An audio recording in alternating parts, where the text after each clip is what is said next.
Hallo, meine lieben Strickerinnen und kreativen Menschen. Ich freue mich sehr, dass ihr wieder da seid zu einer neuen Folge von Stricken mit Calypso. Ich bin Calypso und wie angekündigt ist das die zweite Folge diesen Monat, weil ich ja beschlossen habe, mein Format zu ändern und euch 2 Folgen im Monat hochzuladen und stattdessen meine kurze Zeit, mein kurzes Video, wie ich das eigentlich von Anfang an wollte, mir gewünscht hatte, das dann auch einzuhalten. Wie ihr schon sehen könnt, trage ich heute eine etwas rustikale Weste. Ich habe diese Weste total gerne. Leider trage ich sie nicht so oft, obwohl sie eigentlich sehr vielseitig ist. Der Style ist natürlich ein bisschen besonders, würde ich vielleicht ins Büro tragen, aber vielleicht nicht unbedingt. Diese Weste trage ich gern, wenn ich draußen Unternehmungen mache und eine Extraschicht brauche zwischen so einem Teil oder einem T-Shirt und noch einem anderen Pullover drüber, trage ich das oft dazwischen oder ich schmeiße es einfach drüber, weil ich weiß, dieses Teil hält die wichtigsten Organe warm. Und ich mag auch, wie das aussieht, dass es so rustikal ist und ich habe extra diese dicken Knöpfe hier dran gemacht. Ich drehe mich vielleicht mal ganz kurz um.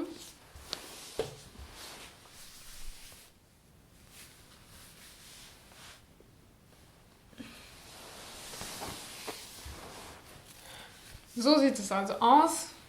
So könnt ihr vielleicht das Garn ein bisschen sehen. Das waren also die ersten Experimente, die ich selbst gesponnen habe an diesem Spinnrad. Ich habe ein Kromsky Minstrel Spinnrad, so heißt die Marke und auch das Spinnrad. Und links neben mir steht auch mein Stuhl, auf dem ich meistens sitze, wenn ich Wolle spinne. Und ja, hier liegen auch so ein paar Fasern. Genau, dieses Garn hatte ich als erstes, das war das erste Garn, was ich von Hand am Spinnrad gesponnen habe, meine ich. Und da hatte meine Mutter vor über 10 Jahren eine Anzeige gefunden in einem Stadtblatt oder einem, ich weiß nicht, irgendeinem lokalen Blatt, in der ein Schäfer angezeigt hat, dass er säckeweise an Fasern zu verschenken hat, deutsches Merino. Und da habe ich angerufen und bin hingefahren, habe mehrere große Müllsäcke, also ich weiß nicht, so 40 Liter Säcke, vielleicht eingepackt ins Auto und habe die dann auch in unserem Hof oder Garten gewaschen. Und es war wirklich sehr, sehr aufwendig, weil die Fasern sehr dreckig waren. Also da war unglaublich viel Erde und Gräser und alles Mögliche dran, bis die Fasern dann irgendwann weiß waren. Und davon habe ich jetzt nichts mehr übrig. Aber dann habe ich eine Kardiermaschine, also eine händische Kardiermaschine mit einer Trommel, die man mit so einer Hantel, ich weiß nicht, so dreht und dann die ganzen Fasern kardiert. Also hatte ich dann schöne Faserwolken. Und schließlich habe ich das an meinem Spinnrad versponnen und von diesem Garn habe ich auch noch ein bisschen was übrig hier. Ganz viel habe ich verschenkt, weil ich hatte unglaublich viel davon und dann habe ich einiges von diesem Garn an ein soziales Projekt verschenkt, weil ich das niemals alles verstrickt hätte. Und ja, so sieht dieses Garn aus, was ich als erstes versponnen habe. Also es ist natürlich sehr rustikal, einerseits wegen der Fasern, weil die eben, ja, auch wenn es deutsches Merino ist, dem Schäfer nach, ist das nicht besonders weich oder sind das keine sehr feinen Fasern. Deswegen ist das sehr rustikal und aber auch, weil ich eben noch nicht so gut am Spinnrad war und deswegen ist das auch sehr ungleichmäßig, dieses Garn. Aber das ist auch egal, macht ja auch einen schönen Effekt. So wie eben bei dieser Weste, die ich hier gerade trage. Das ist also das erste, was ich eben daraus gestrickt habe.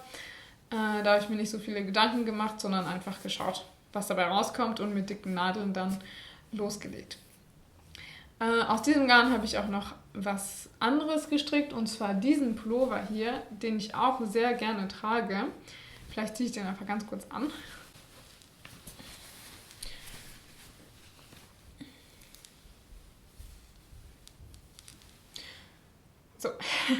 Das ist wirklich ein dicker Winterpullover.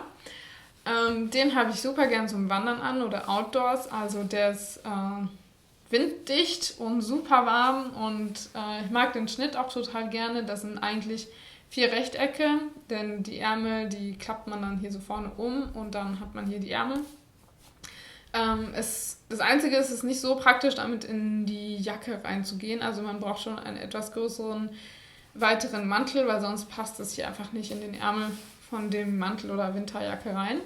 Dann habe ich hier diesen kleinen Kragen gemacht und ja, ich trage diesen, das ist wirklich eines meiner Lieblingsteile, auch wenn ich das nicht so oft trage. Und das habe ich mit einer etwas kleineren Nadel gestrickt, damit eben das hier wirklich geschlossen ist und winddicht ist. Vielleicht gehe ich ein bisschen näher ran. So, also man sieht, wie ungleichmäßig das ist und rustikal der Style. Hier habe ich Rippen gemacht für die Ärmel. Die Ärmel habe ich einfach hier am Rücken direkt die Maschen aufgenommen und dann ein Rechteck angestrickt und das hier dann zugeklappt. So, und dann hier genauso Maschen aufgenommen und so kleine Rippen gestrickt und hier unten auch. Ja, das sind so die 2 Teile, die ich aus diesen ersten Spinnexperimenten gestrickt habe. Und dann möchte ich euch noch meinen Lieblingspullover zeigen aus handgesponnenem Garn. Der kommt jetzt. Tada! So, ich ziehe den noch ganz kurz an.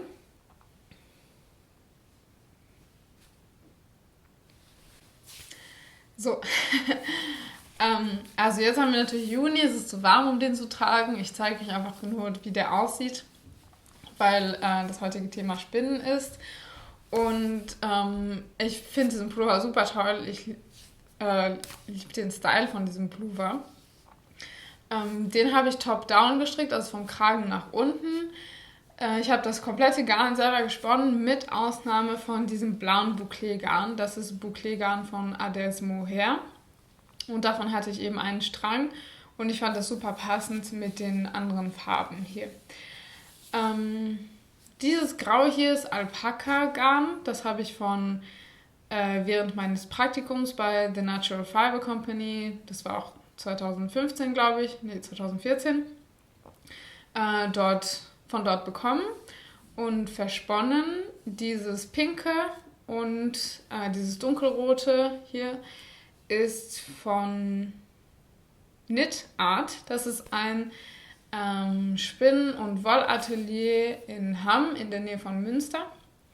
Und die Inhaber sind wirklich ganz tolle Menschen, die ein wunderschönes Atelier dort haben und wo man einkaufen gehen kann, also sich Fasern und auch ein Spinnrad besorgen kann und man bekommt da auch etwas Unterstützung und Beratung. Also ich kann euch empfehlen, falls ihr da in der Nähe wohnt, aber auch online euch da was zu bestellen. Da gibt es eine tolle Auswahl und ja, man bekommt eine super Beratung. Also das ist mein kleiner Tipp. Und ich habe noch in dieses Pinke zum Teil, das sieht man hier unten, hier, ein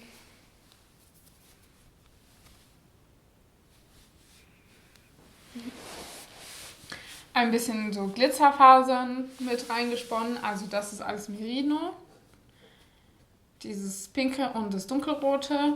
Und ja, hier am Kragen habe ich was ganz Interessantes gemacht. Und zwar habe ich hier innen nochmal Maschen aufgenommen und noch eine zweite Schicht hier reingestrickt. Also hier ein paar Runden glatt rechts und dann hier nochmal ein paar Rippen, um den einfach noch ein bisschen höher zu haben. Und hier so eine zweite Schicht. Ich fand das einfach, sieht gut aus, ist mir so eingefallen. Hat mir gut gefallen, die Idee. Ja, von diesen, der ist in der Runde gestrickt, von oben nach unten. Und falls ihr ein bisschen den besser euch angucken möchtet, gibt es von dem auch Fotos auf meinem Instagram und vielleicht auch auf meinem Ravelry. Da müsst ihr mal gucken. Also ich ziehe den mal ganz kurz wieder aus, weil mir dann doch ein bisschen warm ist jetzt im Juni mit diesem Pullover. Ich wollte ihn euch einfach nur mal kurz zeigen. So. Aktuell spinne ich also was Neues, denn Mein Ansatz eigentlich, Spinnen zu lernen, ursprünglich, war, dass ich eigentlich 3 bis 4 Wochen brauche, um ein Kleidungsstück Neues zu stricken, also ein Oberteil in den meisten Fällen. Ja, sagen wir circa 4 Wochen.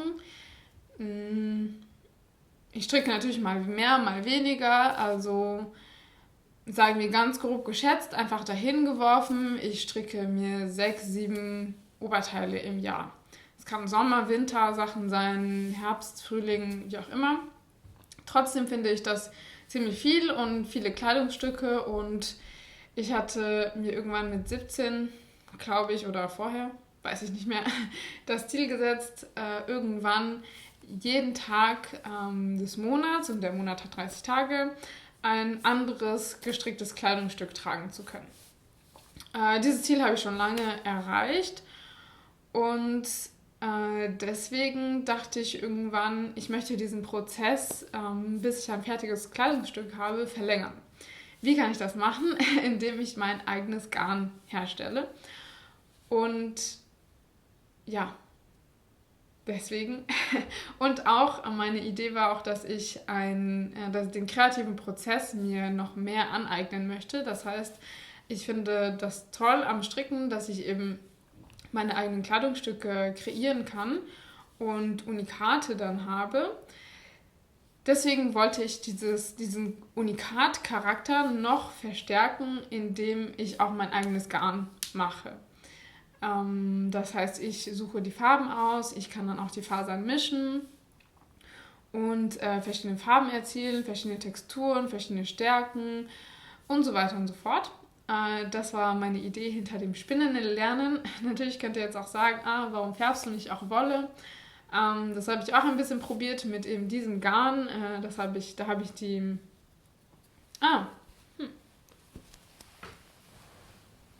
Hier diese Kissen daraus gemacht, aus diesem Garn eben, was ich blau gefärbt habe. Und ich hatte das gefärbt, bevor ich es versponnen hatte.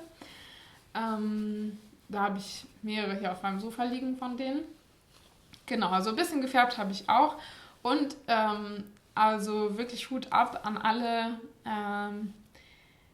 unabhängigen Färberinnen, Wollfärberinnen, weil das ist wirklich eine Heidenarbeit und macht auch ganz schön viel Dreck einfach in der Küche. Deswegen, und dafür will ich meine Küche ehrlich gesagt nicht verwenden, weil sie nicht sehr groß ist und ich das nicht mischen möchte. Der Ort, an dem ich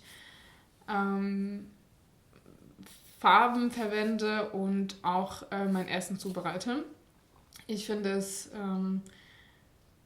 besser, wenn man da 2 verschiedene Küchen hat und deswegen steige ich da jetzt nicht ein. Die Zeit habe ich dazu auch nicht, weil ich auch einen ganz normalen Job habe. Genau, aber für das Spinnen habe ich auf jeden Fall für mich entdeckt und habe mir eben vorgenommen, jedes Jahr mindestens ein Spinnprojekt zu machen. Und vielleicht gestehe ich euch jetzt noch, dass ich ein großer Fan bin von Alice Starmore. Ich habe mir dieses Buch, ich weiß nicht, vor über einem Jahr sicher schon gekauft und da sind wirklich wunderschöne Designs drin. Ich finde, Alice Starmore macht kostümartige Designs, die traumhaft schön sind. Ja, mehr habe ich dazu nicht zu sagen. In diesem Buch geht es um die Frauen von King Harry V.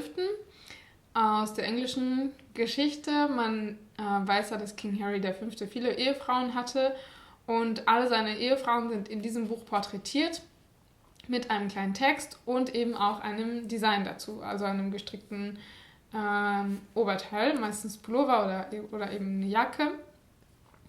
Und ich habe mich einerseits, also ein Design hat mir am besten gefallen und ich habe mich auch ein bisschen mit der Geschichte, die dazu stand, identifiziert und deswegen habe ich das auch ausgewählt und zwar ist es das hier.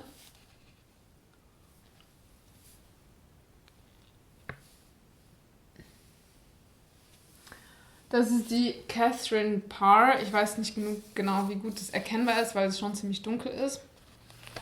Aber vielleicht füge ich euch noch ein Foto ein. Das wollte ich eben gerne machen und ich wollte mir nicht einfach das Garn dazu kaufen, das stricken, sondern eben mir ähm, selbst das Garn dafür spinnen.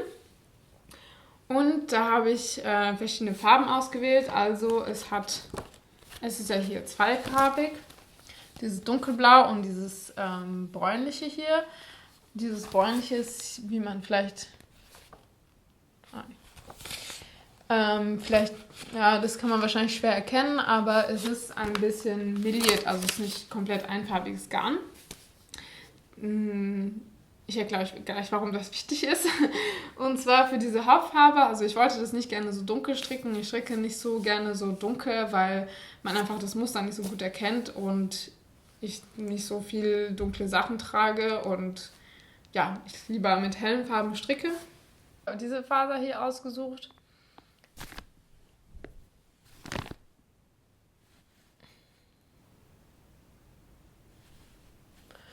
Das ist ja ein Wollweiß und da sind ein paar braune Fäden drin, braune Fasern drin.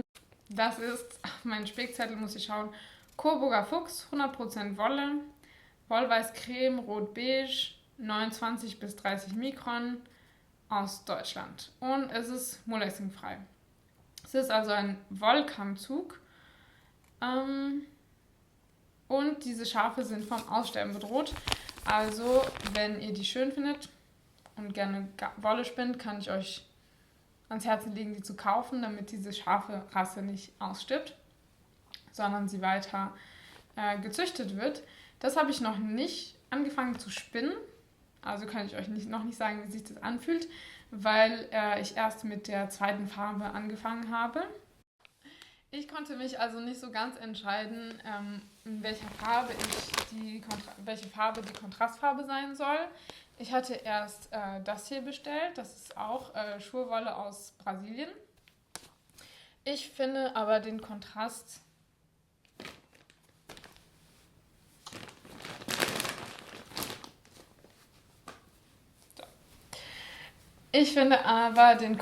hier nicht so stark. Deswegen war ich da doch nicht so ganz überzeugt von dieser Farbkombination. Also habe ich mir jetzt noch das hier nachbestellt gehabt, also ist schon eine Weile her. Dieses Gelb. Das ist Shetland. Das sind Shetland-Fasern. Da ist der Kontrast natürlich stark, aber ich war mir nicht so ganz sicher, ob das wirklich so toll zusammenpasst. Ich habe auch schon angefangen, ein bisschen was zu spinnen und das zeige ich euch jetzt.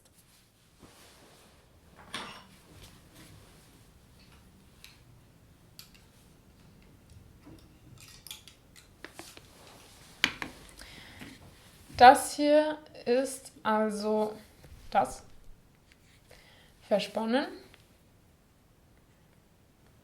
Genau. Ich finde es aber ein bisschen fad und ja, nicht so peppig. Ich verspinne es ziemlich dünn, weil ich dann es dreifach verzwirnen möchte. Denn in dem Design sind Zöpfe und Zöpfe lassen sich sehr gut mit dreifach verzwirntem Garn am besten verstricken, weil dann der Effekt am besten zur Geltung kommt.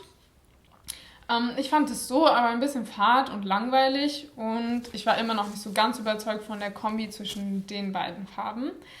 Also habe ich gedacht, ich werde einfach beide Farben mischen. Hier seht ihr das Ganze auf der Spule noch, also auf dem Flügel.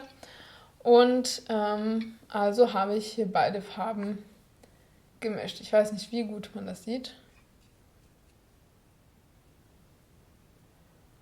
So fokussiert ist. Ich weiß nicht. Jetzt vielleicht. Das fokussiert. So. Also ich halte einfach, wie man hier sieht, habe ich ein bisschen was auseinandergenommen. Immer so ein gelbes Stück Fasern mit einem von dem helleren. Das ist nicht die beste Art, Fasern zu mischen beim Spinnen. Das ist ziemlich improvisiert und nicht sehr sorgfältig gearbeitet, ehrlich gesagt. Am besten macht man das auf dem Blending Board, aber da müsste man Rolex drauf machen, das ist ziemlich aufwendig und darauf hatte ich ehrlich gesagt nicht die Muße dazu, weil das schon eine größere Menge ist an Fasern.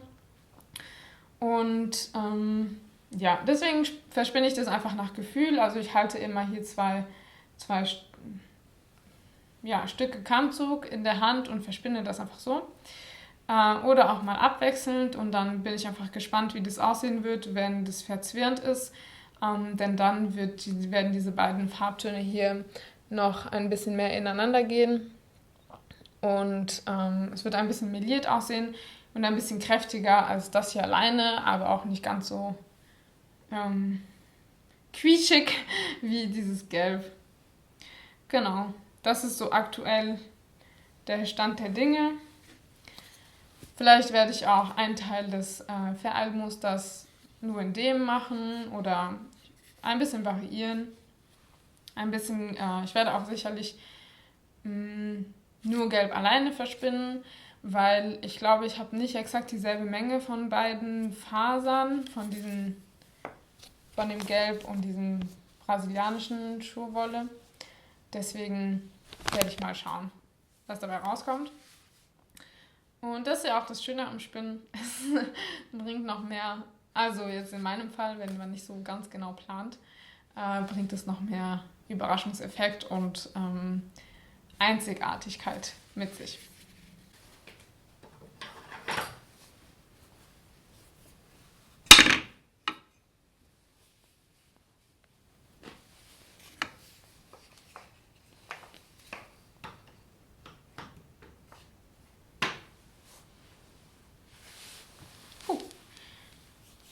Jetzt fliegen hier so ein paar Fasern durch die Luft. Ich weiß nicht, ob ihr die dann auf der Kamera seht. Vielleicht.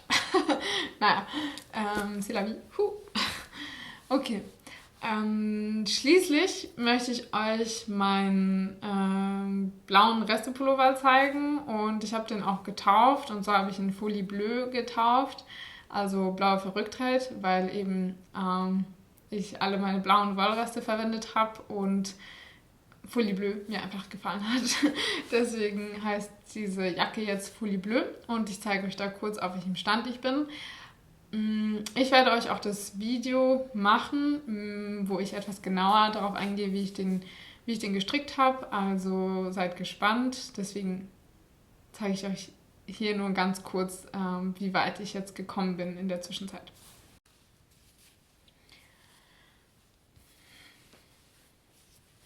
So. Ungefähr so weit war ich auch letztes Mal. Ich habe nicht ganz, ganz viel gemacht, aber hier unten habe ich schon ein Stück angestrickt mit der Woven Felted Tweed, die ich erwähnt hatte, mit der ich eben das Ganze einrahmen möchte und auch die Ärmel stricken möchte. Dieses linke Vorderteil war ein bisschen kürzer als das rechte, also habe ich hier ein kleines Stück angestrickt. Dann habe ich in Kraus. Dann habe ich hier an der Seite im Rücken, dafür drehe ich das mal um, also ich trage das jetzt gleich falsch rum, nicht verwirren lassen. Ich werfe Folie Bleu nochmal kurz rüber, das ist also das Rückenteil, nicht, dass ihr verwirrt seid. Ich habe also hier unten noch einen Streifen in dunkelblauen Woven Felted Tweed angestrickt, also ich habe einfach hier Maschen aufgenommen an den Rippen und das hier angestrickt in Kraus, um wie gesagt die ganze Jacke einzurahmen. Und hier an der Seite habe ich auch bereits Maschen aufgenommen, um eben diese Einsätze hier an den Seiten zu machen. Ich habe euch erzählt, dass ich hinten noch eine zweite Schicht gestrickt hatte, weil ich hier eben das dicker haben wollte im Rücken und auch eine Tasche hier im Rücken haben möchte. Ich habe auch an beiden Teilen gleichzeitig hier Maschen aufgenommen, also an beiden Schichten gleichzeitig. Und nur an einer Stelle hier eine Öffnung gelassen. Und ich lasse das auch so, ich finde, so fällt es am wenigsten auf, weil ich hier eben dann meine Sachen reinschieben kann. So, und hier habe ich eben die Maschen an beiden Schichten aufgenommen, wie man vielleicht hier erkennen kann. So. Auf der anderen Seite habe ich es noch nicht angenäht oder zugenäht.